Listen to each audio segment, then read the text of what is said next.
100 টকাত ভাগ্য সলনি লটাৰী টিকট ক্ৰয় কৰি লাভ কৰিলে বিলাসী বাহন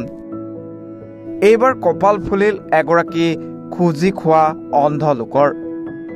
100 টকীয়া লটাৰী টিকট ক্ৰয় কৰি লাভ কৰিলে বিলাসী বাহন বৰপেটা জিলাৰ চেঙা সমষ্টিৰ পূব মহচৰা গাঁৱৰ জমৰুদ্দিন নামৰ এইগৰাকী অন্ধ লোকে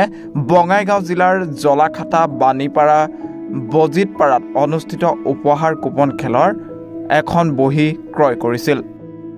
আৰু এই 100 টকীয়া টিকেটতে লাভ কৰিলে খেলখনৰ 6 নম্বৰ পুৰস্কাৰ মহিন্দ্ৰা থাৰ এই সুখবৰ লাভ কৰাৰ পাছতে এতিয়া আনন্দিত হৈ পৰিছে অঞ্চলবাসীৰ লগতে জমৰুদ্দিন আৰু তেওঁৰ পৰিয়ালবৰ্গ নগৰবেৰাৰ পৰা বাহাৰুল ইছলামৰ ৰিপৰ্ট এনিভাৰত 24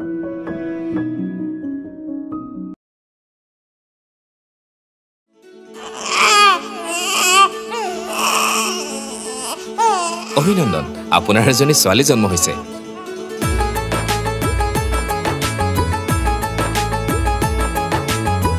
লাহি পাহি এজনী পৰি